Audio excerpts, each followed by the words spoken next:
euh, et que Koussoubourou fasse la demande.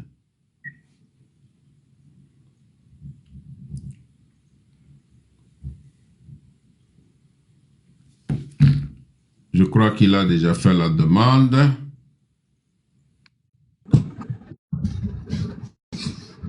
Voilà. Enfin, merci, merci, merci, merci. Merci. Ok, merci beaucoup. Toutes nos excuses, c'était un problème technique. Donc, je disais que j'expliquais les causes du départ du fait de Bob Boukari au gouvernement, au deuxième gouvernement du président Yadema. Donc, il les a reçus individuellement au lieu de les recevoir en groupe. Donc, quand il a appelé d'abord l'aîné, qui est Pierre Adama Dossama, et lui a expliqué que et ils ont beaucoup fait. Et ils ont travaillé avec le feu et Sylvanus Olympio, ils ont travaillé avec Nicolas Griniski. Donc, c'est le temps de se reposer. Donc, il peut travailler avec les jeunes qui viennent franchement de l'Europe et qui viennent de finir leurs études.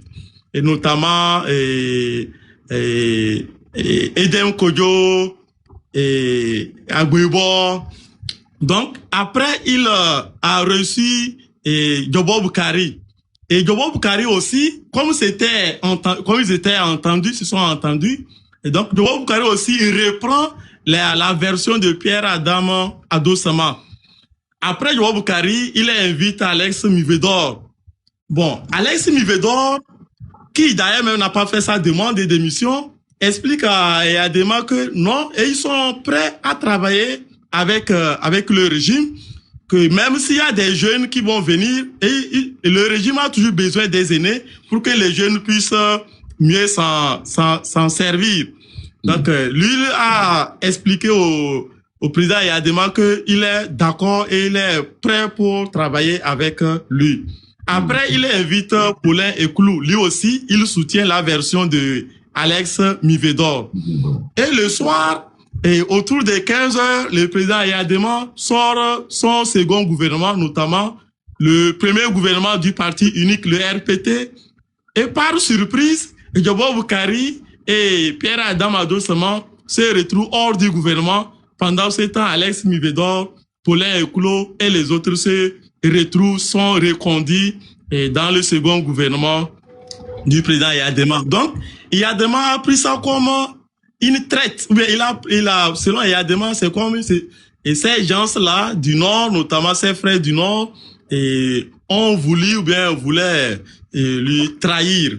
Donc, et à partir de ce moment, la collaboration entre le président et Yadema essaie de faire tellement à changer en même temps. Donc, et face à cette situation, Pierre Adam Adossama a très rapidement fait sa demande d'exil et finalement lui est parti à Genève, en Suisse. Et Jobo Boukari a ce moment continué par diriger OPAT. Et le 8 février 1971, c'est-à-dire 2 ans après leur démission, et Jobo Boukari est demeuré au pays, il gérait OPAT comme il est le premier DG. Et c'est le 8 février 1971 qu'on sort un décret présidentiel pour limoger à son poste l'OPAT et il fut remplacé par Joseph Ogama Bagna. Donc, Joseph Ogama. Voilà, Ogamo Bagna. Et le 14 avril, plus précisément le 14 avril 1974, Jobo Boukari était obligé de quitter le Togo pour les Nations Unies et ne revient plus tard en 1991. Voilà ce qu'on peut dire sur le départ de Jobo Boukari au second gouvernement du président Etienne Yadema qui est devenu plus tard Gnassingbé Yadema. Voilà, je vais renchérir, je vais ajouter encore quelque chose. C'est que au moment où Jobo Boukari était ministre des Finances, vous savez, la famille Gnassingbé, elle a toujours fonctionné comme ça. Et Yadema a envoyé des gens pour que le ministre des Finances lui envoie de l'argent. Jobo Boukari dit, mais comment je peux prendre de l'argent? L'argent de l'État, vous l'envoyez personnellement chez vous pour vos besoins. Ça ne se fait pas comme ça. Ça ne se fait pas comme ça. Je suis ministre des Finances, mais ça ne se gère pas comme on le gérait au village. C'est là qu'ont commencé les brouilles avec Jobo Boukari, avec toute la suite que Dr Tchagara a dit. Donc ça là, ça ne se dit pas souvent, mais comme je suis très proche de Jobo Boukari et l'ayant côtoyé, c'est la version. Hein? Et Adema me demandait de lui remettre de l'argent. Hein? Eh bien, pour quoi faire? Pourquoi faire? C'est l'argent de l'État. Si vous devez avoir l'argent, il faut que ça se fasse officiellement, que je mette dans mes carnets et on ne doit pas gérer les finances comme ça. Donc, et après, Adema a essayé de fomenter un coup contre Jobo Boukari.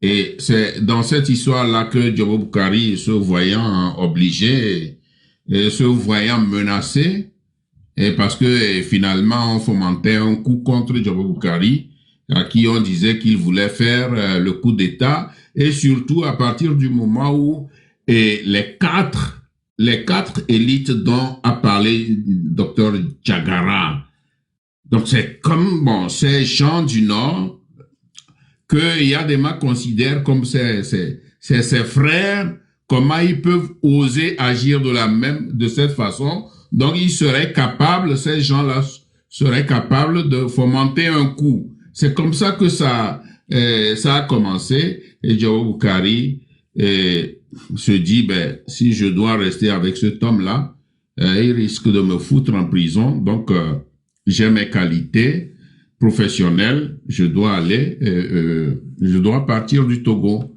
Et donc, il est parti aux Nations Unies.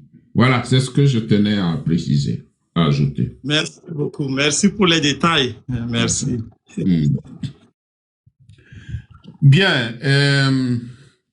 Donc, nous venons de parler des causes du départ de Jobo Boukari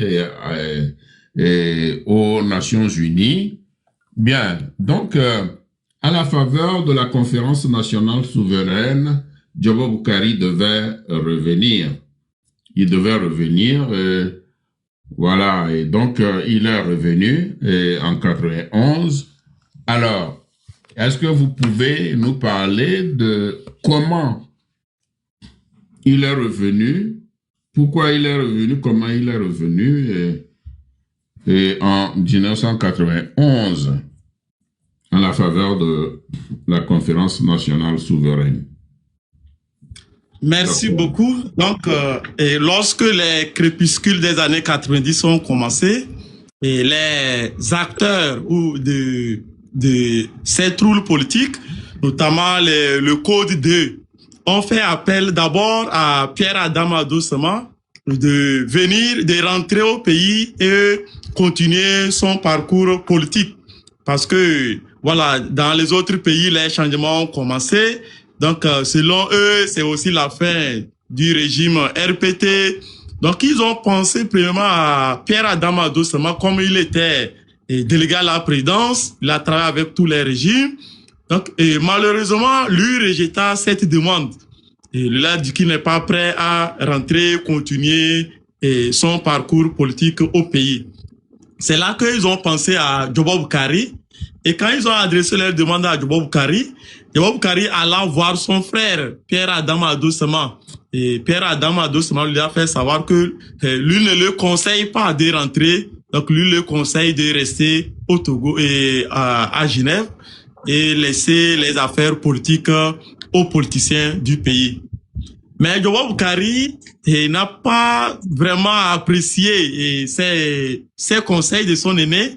Donc, il décida de rentrer sous la demande vive du Code 2. Alors, pourquoi on cherchait que Jobo Boukari rentre? C'est pour être leur aîné, et parce qu'ils se disent qu'ils sont encore jeunes. C'est vrai, il y avait le fils du feu Sylvanus Olympio Gilles Christ, qui était vraiment très dynamique, mais ils pensaient beaucoup plus à Jobo Boukari. Et quand Jobo Boukari est arrivé, et on devait organiser la conférence nationale dite souveraine. Donc, selon les règlements,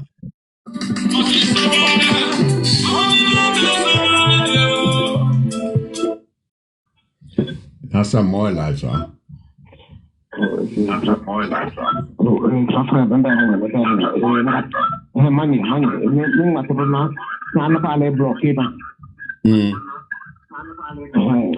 Donc, on a pas de justement, on a trop, on a besoin de foutre dans l'eau à fil, quoi.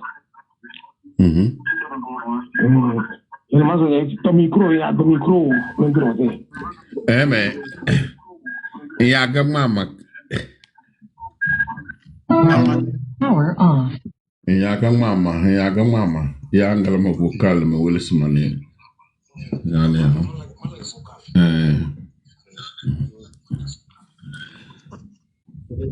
Ah, vous m'excusez, hein? Vous m'excusez. Allons-y. Donc, Jobo Boukari est rentré au Togo au moment de la conférence. Selon les règles de la conférence, on devait élire un premier ministre et que ce premier ministre-là ne doit pas être candidat à l'élection présidentielle. Donc, ils ont proposé à Jobo Boukari ce poste du premier ministre. Mais Jobo Boukari n'était pas d'accord à ce poste. Il voulait être candidat à l'élection présidentielle. Et donc, c'est là que ils ont pensé à Joseph Kofigo, qui est élu. Donc, en 1993, on devait organiser une élection présidentielle. Donc, les membres de l'opposition devaient se retrouver à Cotonou. Et une fois à Cotonou, ils devaient décider sur celui qui devait être leur leader. En absence de Jobo Boukari, qui a été invité à Paris. Donc là, et à Cotonou, ils ont dit que ne peut être candidat celui qui a un parti politique. Or, Jobo Boukari n'a pas créé son parti politique. Non. Donc, du coup, Jobo Boukari ne peut pas être candidat à l'élection présidentielle. Et finalement, l'opposition s'est engagée dans la division. Et c'est ainsi que l'élection présidentielle a eu lieu en 1993, remportée par le président Eyadema. Et élection présidentielle à laquelle le coq, comment il s'appelle, Edem Kodjo devait participer, mais je crois peu avant, il a dû lâcher du lest. Donc, voyez ce que le docteur Tchagara venait de vous dire, c'est vrai, c'est vrai. D'abord, Jobo Boukari, avant de quitter les Nations Unies pour arriver, il est arrivé en 2 étapes. Il n'a pas pris part à la conférence nationale souveraine, mais il a envoyé sa communication. Et sa communication a été lue par Jean Degly, qui était le rapporteur de la conférence nationale souveraine. Et cette communication-là a été tellement appréciée. Bon, donc dans un premier temps, Jobo Boukari est arrivé. Et juste après la conférence, et c'est là qu'ont eu les traquenards pour les élections prochaines. Or, comme Dr Tchagara le dit, c'est eux qui se sont entendus pour inviter Jobo Boukari. Vous êtes un aîné, venez, nous allons construire notre pays ensemble. Et nous pensons que vous êtes la personnalité la mieux indiquée pour être au-dessus de la mêlée. Jobo Boukari accepte. Il arrive, on lui dit d'être Premier ministre. Je dis non, il lui dit non.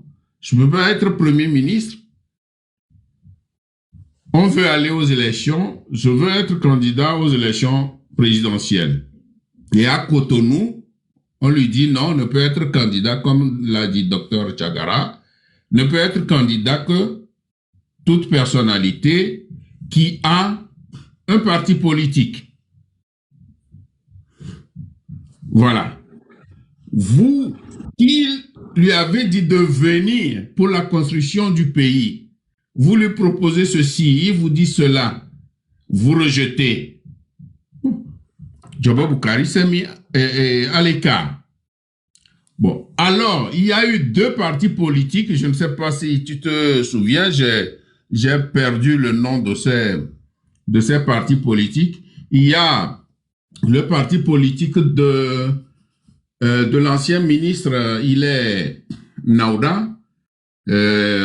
J'oublie son nom. Donc, deux partis politiques se sont coalisés pour dire, si c'est ainsi, nous allons faire de Djobo Boukari, non, c'est pas le PDA.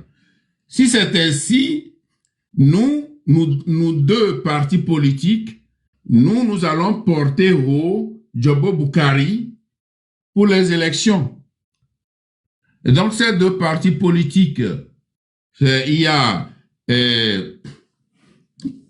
est de Niamtougou, Kabassema.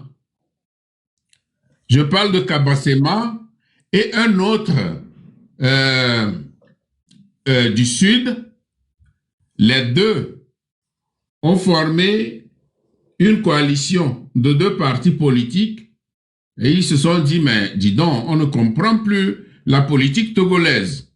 Vous demandez à celui-là de venir, il vient et vous le mettez à côté. Donc, si c'est ça, nous, deux partis politiques, oui, c'est Mbak Kabassema et puis un autre, j'ai oublié le nom.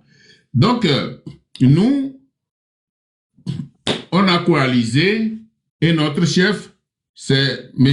Djobo Boukari, même s'il n'est pas chef de parti. Et Djobo Boukari les a remerciés, dit, ben c'est bien, avec ce qui se passe, je ne me mettrai pas dans ce truc-là.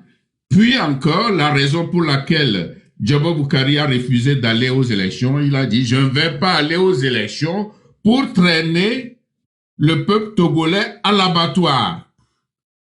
Parce que ce qui se prépare avec Étienne Eyadema, si j'accepte et que je vais aux élections, il va abattre beaucoup de gens. Donc je ne voudrais pas amener les populations togolaises à l'abattoir. Et c'est là que lui, il a refusé d'aller aux élections, quand bien même les deux partis politiques se sont coalisés pour le mettre à la tête de cette coalition de deux partis politiques. Voilà. Donc c'est ça.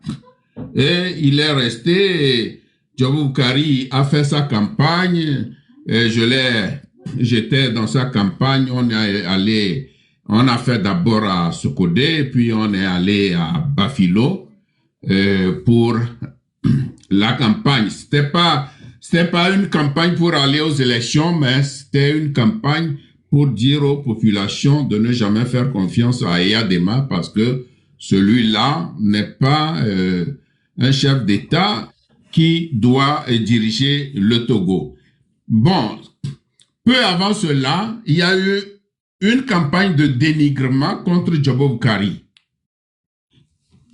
Donc, les gens du RPT ont dit que oui, Djobo Boukari a fait les Nations Unies, il a volé l'argent, c'est pourquoi il a été chassé et il est revenu au Togo. Et au cours de ces campagnes, Djobo Boukari a dit, ben, mes chers frères togolais, bien sûr, j'ai travaillé aux Nations Unies, j'ai pris ma retraite, mais aux Nations Unies, je n'étais pas un caissier. Je ne détenais pas la caisse. Comment je pouvais voler l'argent des Nations Unies? Et ça ne se passe pas comme ici au Togo où le chef de l'État, où chacun est libre de voler ce qu'il a volé. Et si lui, il avait volé, ben, il a pris sa retraite. On devait l'arrêter là-bas. C'est là-bas qu'on l'arrêterait. Et donc, toute cette campagne contre Djobo Boukari est vouée à l'échec. Et Djobo Boukari, finalement, disait, j'étais avec lui à Bafilo dans le meeting que nous avions organisé, Djobo Boukari dit, chers Togolais, si Eyadema vous donne de l'argent, s'il distribue de l'argent à vous, prenez cet argent. Ce n'est pas l'argent d'Eyadema, c'est l'argent qu'il a volé. C'est eux les voleurs qui considèrent les honnêtes citoyens comme des voleurs. Donc, si vous donnez de l'argent, prenez cet argent, mais ne le votez pas, ne le suivez pas. Et c'est là qu'il a dit ce proverbe à Bafilo et à Sokodé. Il a dit, lorsqu'un fou, vous voyez un fou dans la rue qui a autour de sa hanche un pagne, si le fou détache son pagne, vous qui êtes normal, resserrez bien votre pagne. Parce qu'il y a des mains un fou et publiquement il desserre son pagne, mais vous ne le faites pas, ne copiez pas celui-là. Voilà. Bon, vous nous excusez, nous ne voulons pas entrer purement dans la politique, mais nous ne sommes qu'en train, je ne suis qu'en train de relater ce que Djobo Boukari avait dit. Merci. Donc, docteur, où est-ce que nous en sommes? Nous avons fini de parler des causes du départ du gouvernement et nous sommes sur le retour triomphal, n'est-ce pas? Ou bien nous avons fini? On a fini ça aussi. Voilà. La fin de sa vie. Voilà, donc nous allons maintenant parler de la fin de la vie de Djobo Boukari. Et puis, lorsque nous aurons fini ça, ceux qui ont des questions à poser pourraient faire la demande. On va les monter, ils vont poser des questions à mon invité. Et si c'est possible, moi-même, je peux intervenir. Merci beaucoup. Donc, parlons de la fin de Djobo Boukari. Alors, la fin de Djobo Boukari, il faut dire que après les mésententes avec ses collègues de l'opposition, il est resté, mais il n'est pas resté à l'écart de la vie politique. Il les accompagnait dans leurs activités. Il est resté à Lomé dans sa maison à Kodjo-Viakopé. Et un 1er novembre 1997, il décida de rentrer à Sokodé pour visiter sa famille, dans l'intention aussi de faire une semaine avant de revenir à Lomé. Donc, et effectivement, c'est à la veille de son départ, notamment, le jour où à la veille de son départ, le 15 novembre 1997, que le monde entier apprend par surprise le décès de Djobo Boukari. Voilà ce que je peux dire sur la fin de sa vie. Merci, docteur Tiagara. Bon, vous ne pourriez pas parler de cela. Bon, moi, en tant que membre de famille, je vais dire quelque chose un peu là-dessus, mais je ne vais pas m'étendre sur les détails parce que c'est une affaire qui a été réglée au niveau de la famille et donc on ne veut pas remuer le couteau dans la plaie. Bien, Djobo Boukari, donc il est monté à Sokodé, comme le dit Dr Tiagara, pour rendre visite à sa famille et se reposer un peu. Donc, quelques jours avant le 15 novembre, il est monté à Sokodé et comme à son habitude, quand il arrive à Sokodé, il laisse tout à côté, sa voiture laisse à côté, mais il va à pied de quartier en quartier. Mais d'abord, comme c'est un homme reconnaissant, et lorsqu'il quitte sa maison, il va directement chez ma mère. Et on lui donne un petit tabouret il s'assied, il discute avec ma maman, ma mère, parce que il appelle ma mère sa mère, Mongo. Il ne l'a jamais appelé par son nom, comme ça, il dit Mongo. Donc, il s'assied, il discute. Donc, c'est une reconnaissance d'un fils à sa maman. Et quand il quitte maman, donc, il va de maison en maison pour saluer les gens du quartier. C'est après avoir fait cette ronde qu'après, il prend son véhicule, il va vers Didoré pour saluer ses anciens amis, par exemple la famille Kodoji, etc., etc. Tout ce qu'il connaît comme amis. Il les salue, et il revient et l'après-midi, tous montent pour lui rendre visite. Voilà. Donc, c'est dans cette atmosphère ambiante que, voilà, un jour, on lui présente un plat. Il était assis avec nos sœurs, ses petites sœurs, et le plat leur a été présenté. Et donc, lui et ses petites sœurs, je dis bien ses petites sœurs de même père. De même père, et il y a quelques-unes de même père et de même mère. Tous ensemble assis sur des nattes, pas sur des chaises, et ils étaient assis par terre. Et tous ont goûté à ce plat, ce qu'on appelle chez nous, c'est des gâteaux qu'on appelle massa. Tous ont mangé, ses petites sœurs ont mangé, lui il a mangé, et puis après c'est fini.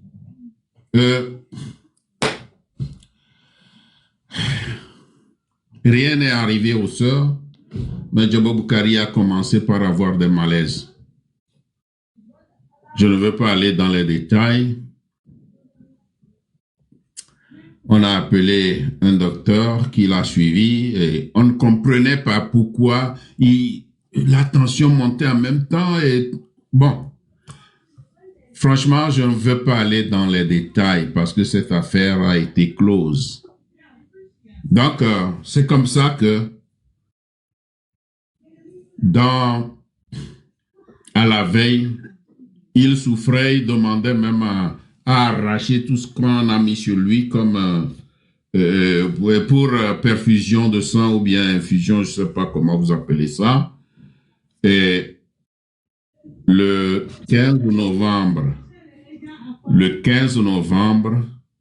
1997, c'était un samedi, Djobo Boukari perdait l'âme. Djobo Boukari s'en allait. Alors que quelques jours bien avant, il était bien portant, tout souriant. Il a rendu visite à ses parents. Il a rendu visite à tout le monde. Il a rendu visite à sa petite maman et ma mère, comme je vous le disais. Et il est revenu et puis le soir, on lui a donné, on leur a remis ces gâteaux. Et il ne s'est plus relevé quelques jours après, 2 ou 3 jours après. Donc, le samedi 15 novembre 1997, il perdait l'âme.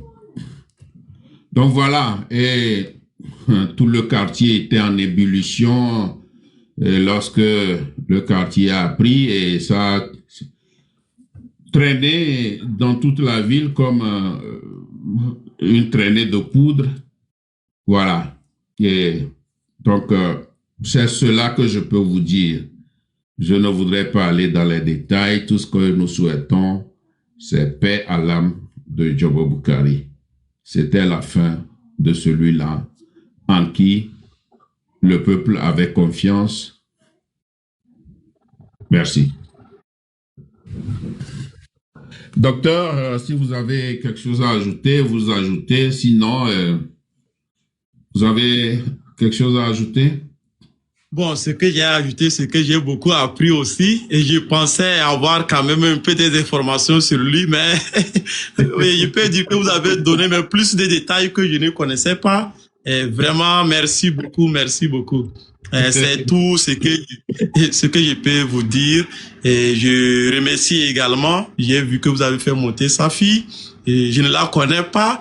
Et Oui, l'occasion m'a permis. Vanessa, est-ce que ma fille est là? Est-ce que tu peux revenir dire merci au docteur? Ma fille Rissa, tu es là, tu peux revenir dire merci au docteur avant qu'on ne passe la parole aux gens? Je vais voir si elle est là. Ah oui, elle est là.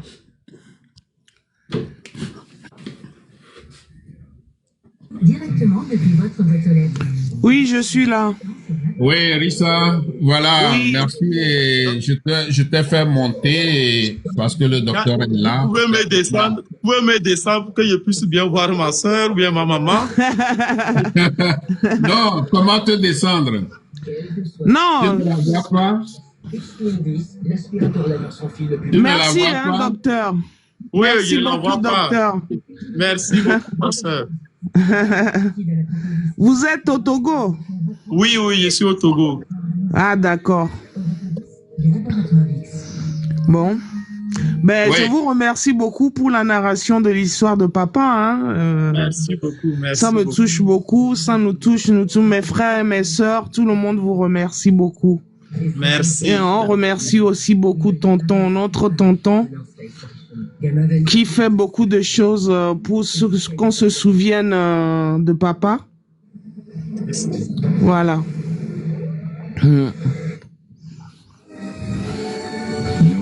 On saisit notre chance. Nous, les Wanted, Atero Wanted, et le nouveau Forever Wanted. Rissa, tu as fini? Oui, j'ai fini. Oui, d'accord. Et bon, je tiens à te remercier aussi d'avoir fait cet effort de monter dans mon live et Oui. pour dire merci à tous ceux qui nous suivent. Merci, grand merci pour cela. Je t'en prie, tiens à tonton. Je tiens à préciser que Djobo Boukari, Djobo Boukari, a... Docteur, tu as quitté? Docteur, Je suis là.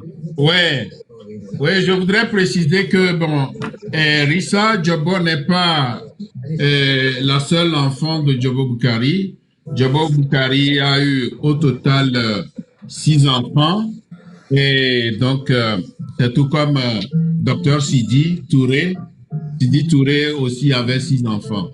Donc Djobo Boukari a 6 enfants et l'un est décédé. L'un est décédé et celui-là était en Allemagne ici. Il est rentré. Et bon, quand il était ici, il était à Hanovre, il me rendait visite et puis après, il est rentré un jour comme ça, malheureusement. On l'a trouvé mort dans sa chambre. Et c'est le frère direct de Rissa Djobo. Celle qui est avec nous ici, c'est son frère direct. Et malheureusement, voilà, c'est ce que je peux dire. Donc, parmi ses enfants, c'est lui seul qui s'appelle Abdul Razak, qui est décédé. Les autres enfants vivent encore et pratiquement tous sont en France, comme Rissa. Rissa est en France, les autres sont en France. Il y a parmi ses enfants Cyrina qui est la fille aînée de Djobo Boukari. Et puis la deuxième enfant, c'est Medina, Medina a pris le nom de la mère de Djobo Boukari. Oui. Donc, Djobo Boukari voyait en Medina sa maman. Bon, parce que Medina a la corpulence svelte de la maman de Djobo Boukari. Donc, un peu svelte et tout ça là, et c'est la photocopie de maman de Jobo Boukari. Donc, après lui, il y a elle et Rissala, et puis il a un fils aussi qui est en France, qui s'appelle Abbas. Abbas Jobo. Et après Abbas Jobo, bon, il y a un autre dont il s'appelle Suleiman. Bon, voilà. Donc, c'est ce que je peux vous dire concernant les enfants de Jobo Boukari. Mais ce qu'il faut savoir, c'est que ceux-là, compte tenu de ce qui s'est passé avec leur papa, ne veulent plus se mêler de... Non, ils ne se mêlent pas de la politique. Thierry Rissa. Et Rissa là est la seule qui me suit partout. Quand je suis en live, elle est avec moi. Elle m'appelle, on discute. Et puis, bon, je discute aussi avec ma chérie, la maman de Rissa. Et la maman de Rissa est ici, elle nous suit. Hein. Bon, si elle fait la demande, je peux la monter. Mais... J'espère qu'elle fera la demande. Hein. Ah, je vais voir si par hasard elle a fait la demande. Sinon, la maman est avec nous ici, elle nous suit. Il y a quelqu'un, je ne sais pas si c'est elle, je vais voir si c'est elle. Si c'est pas elle, je descends la personne. Bien, donc, tous ces enfants sont en France et compte tenu de la situation politique, compte tenu de ce qui s'est passé avec leur papa, ils ne veulent pas se mêler de la politique parce qu'ils considèrent que la politique est vraiment ingrate. La politique est vraiment ingrate. Surtout au Togo. Ouais, donc ils ne veulent pas se mêler de cela. Voilà. Ok, là, papa, il sera obligé de demander de vous quitter un peu parce qu'il est en train d'aller à 18h, il y a une autre rencontre et un autre rendez-vous. Mais qui va répondre aux questions? C'est vous l'invité. Ah, mamie est là. Mamie est là. Un instant, maman est là. Oh, elle est redescendue? Elle est redescendue ou quoi? Qu'est-ce qui se passe? Oh non. Mamie, ne nous fais pas ça, hein?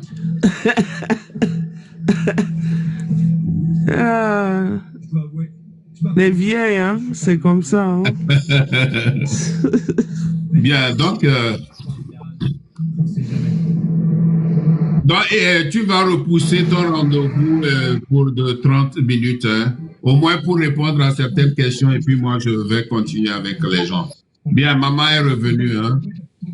Oui, je suis là. Voilà. Bonsoir, ma chérie. Bonsoir, tonton. Ma seule femme. Oui, merci beaucoup pour tout. Oui, bon, et donc, je vous présente, c'est maman Apeto Flora. Apeto? Oui, Apeto Flora. Nyema Kopo. Donc, voilà. Mon espoir.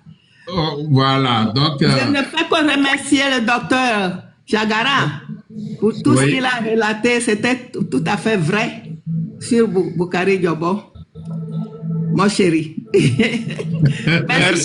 Merci beaucoup, tonton Ali, pour tout ce que tu fais pour ton grand frère. Hein.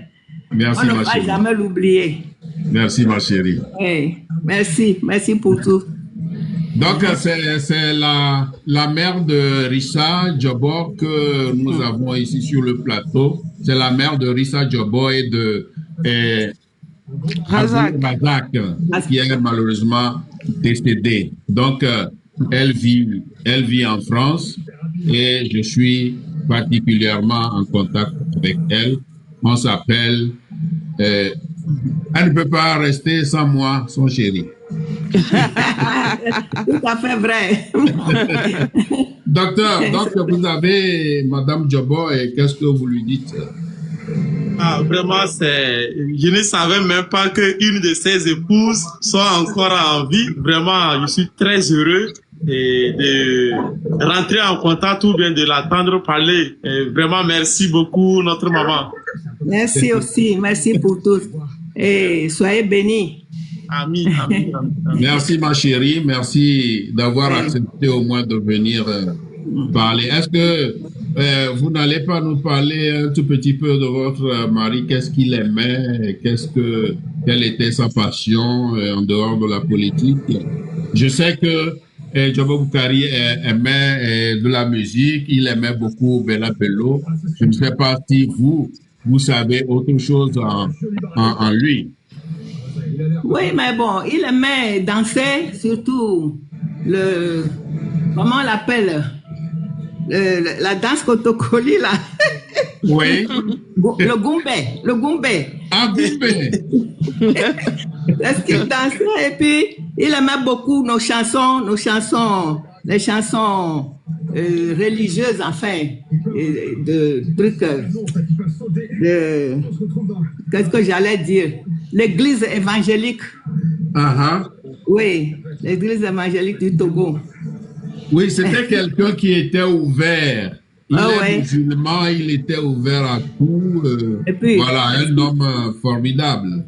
Est-ce qu'il aimait manger du foufou de Cloto, Balimé? Chez ses parents.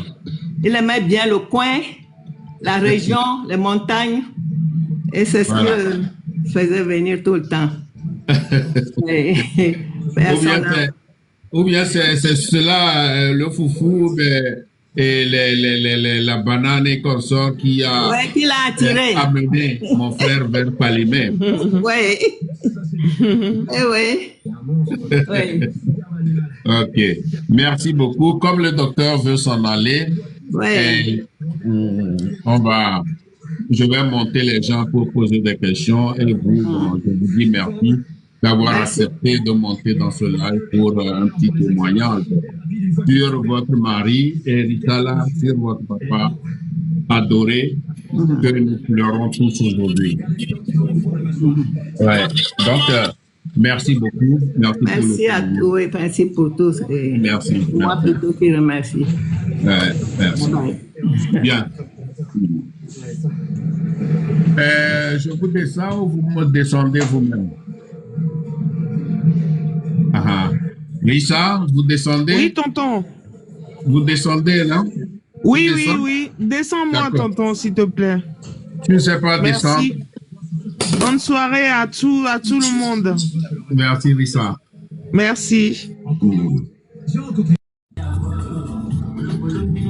Bon, montez les gens rapidement et bon, le docteur veut s'en aller comme ça et il répond à des questions que vous avez à poser avant de s'en aller. Tapotez, s'il vous plaît, tapotez. Monsieur Yador, tu es là?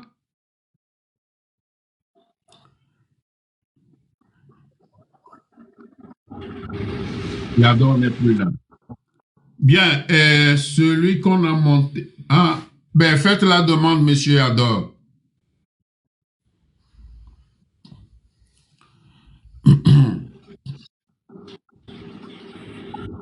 Oui, monsieur Yador, on ne pouvait pas vous monter tant que j'ai un invité, je l'ai expliqué. Je ne fais pas monter quelqu'un, je l'ai expliqué bien avant, que ce que je peux monter au moment où je suis avec le docteur, c'est la famille du défunt. Mais tout le reste, je vous monterai lorsque j'aurai fini l'entretien avec mon invité. Voilà. Bien, celui qui a monté le premier, je crois que c'est Zachary. Vous avez la parole, monsieur Zachary. Bonsoir. Bonsoir, doyen Mokhtar. Bonsoir, docteur Kagbara, pour le travail énormément bien fait que j'ai pris le temps d'écouter. C'est comme l'histoire que je vivais en même temps. Ouais, Ce pourquoi je suis... Je corrige, c'est pas Kagbara, c'est Tchagara. Tchagara, d'accord. Tchagara. Voilà. Ouais. D'accord. Donc, c'est vraiment émouvant. C'est émouvant, non seulement pour la famille de Diobo Boukari elle-même, mais pour nous tous les Togolais. Car la perte de ce grand homme que fut Diobo Boukari est une grande perte pour le Togo. Je profite ici m'incliner sur son âme, qu'il repose en paix et que vraiment que Dieu lui fasse grâce, que Dieu lui fasse grâce, qu'il rentre dans les grâces de Dieu. Il a voulu bien faire pour le Togo, il avait des bons projets pour le Togo, mais le régime criminel et assassin qu'on a, qui a tué d'abord le peu Sylvanus Olympio, après tout est tombé sur Diobo Boukari, tout récemment est tombé sur docteur Agbome Vincent Kodjo. Donc c'est très grave. Ce n'est pas comme ça qu'on voudrait développer le Togo. On voudrait que vraiment tout ce qui est comme tête au Togo puisse avoir aussi l'amour des Togolais et apporter sa contribution pour l'émanation du Togo. Donc à toutes ces familles endeuillées, je présente toutes mes condoléances. Nous n'allons pas remuer le couteau dans les plaies. C'est déjà fait, mais restons toujours optimistes et luttons pour un Togo nouveau, prospère, où tous les Togolais vont vivre heureux et non en se défiant et en se donnant la mort.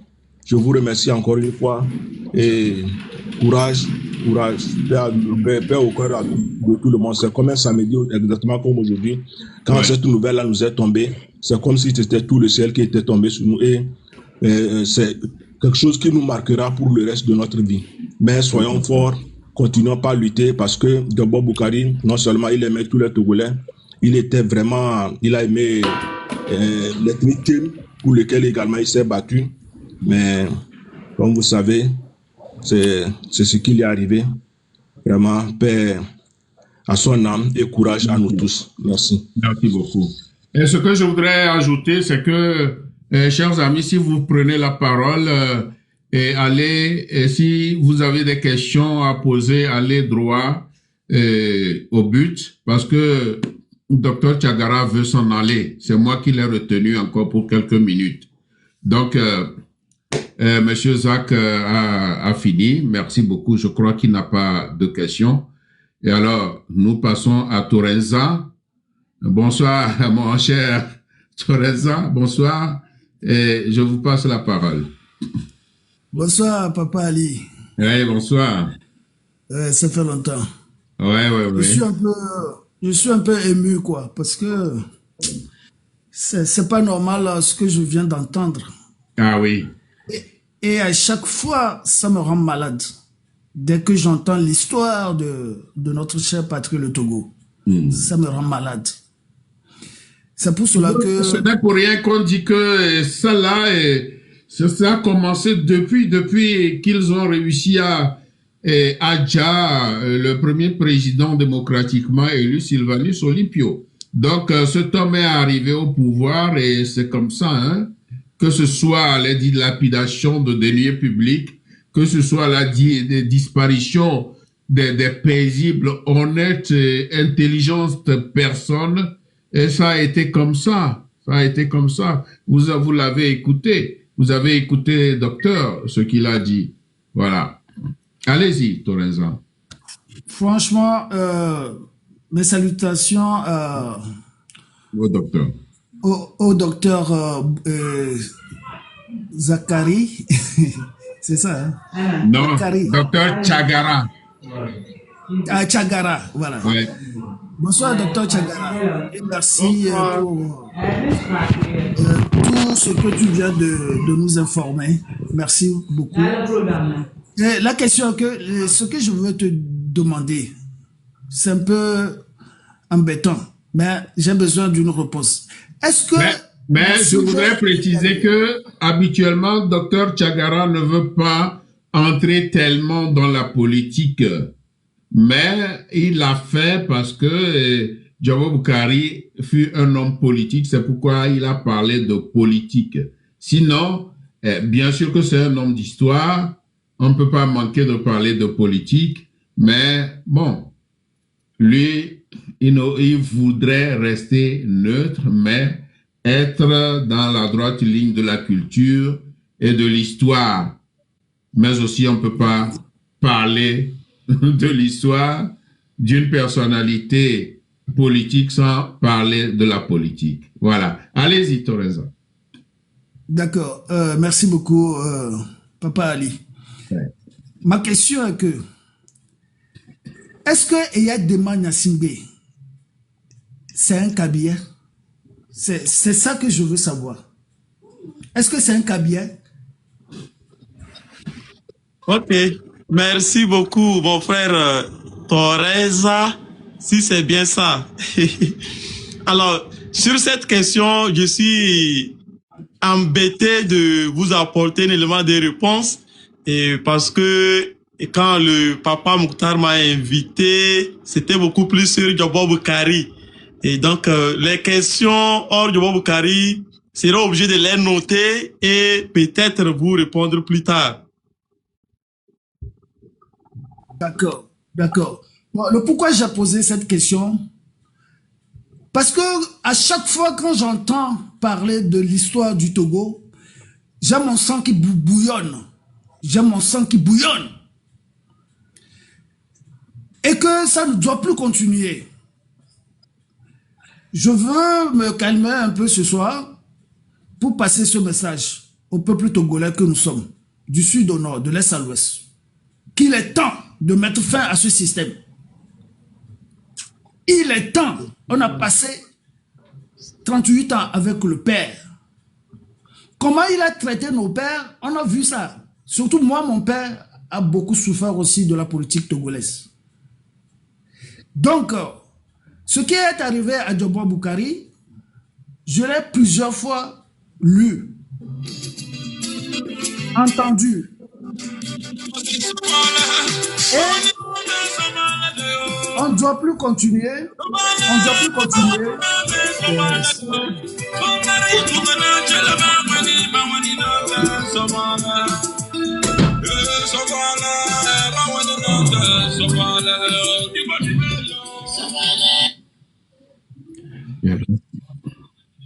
Oui. Je peux continuer. Peuple togolais, le 8 décembre 2025, soyons responsables. Soyons responsables. Parce que si on laisse faire encore, ça serait notre défaite pour toujours. La souffrance que le peuple togolais est en train de vivre actuellement n'est pas acceptable. On doit mettre fin à notre souffrance. On doit arracher par tous les moyens le pouvoir pour essayer de mettre très définitif au système de Gnassingbé. Parce que ce régime nous a traînés dans la boue. Et ça fait que le Togolais ne se sent pas bien. Ça a déchiré nos familles. Et surtout, quand j'y pense à chaque fois sur les gens capables de gouverner mieux que Gnassingbé et Eyadema, et qu'on les a déjà. C'est pour cela que j'ai posé cette question, pour savoir si réellement Eyadema était Kabila réellement. Et pourquoi ils font ça? Pourquoi ils font ça? C'est tout ce que je veux savoir ce soir. Merci. Merci. Et Torreza, comme je l'avais dit, il faut qu'on se cadre seulement sur Djobo Boukari et poser des questions sur Djobo Boukari et ne pas se lancer profondément en politique. Comme je vous l'ai dit, normalement, ma famille ne voudrait pas qu'on parle de Djobo Boukari sur le plan politique parce que cela a des répercussions. C'est pourquoi, bon, comme c'est un homme politique, on ne peut pas manquer de parler de politique, mais il faut que nous ne nous étendions pas tellement sur la politique. Donc, posons des questions sur Jobo Boukari. Mais votre question est bienvenue parce qu'on sait là où vous voulez en venir. Bon, si Eyadema est Kabien et Togolais, pourquoi tant de ce qui s'est passé jusqu'à nos jours, jusqu'à ce que son fils prenne le pouvoir. Vous voyez? Mais il n'y a rien qui nous dise qu'il n'est pas Kabien. Et Eyadema fut un Kabien. Il était un Kabien jusqu'à sa mort. Son fils aussi est Kabien. Donc, il n'y a dans l'histoire aucun récit, aucune autre interprétation qui nous dise que Eyadema n'est pas Kabien. C'est peut-être dans les discussions que les gens disent des choses sur lui, mais Eyadema est bel et bien Kabien, tout comme son fils Forian Singbe, c'est un Kabien. On s'arrête là. Merci Teresa. Vous avez fini, n'est-ce pas? On passe la parole au suivant. Oui, tout à fait. Merci beaucoup. Merci, je vous en prie. Et Santana, ou bien c'est ça? Bon. Vous avez la parole. Cher sans quoi, je n'arrive pas à lire le nom. Oh, c'est Sante. Oui, salut Sante. Sante Lawermba. Bon, Hey, mon ami, comment tu vas?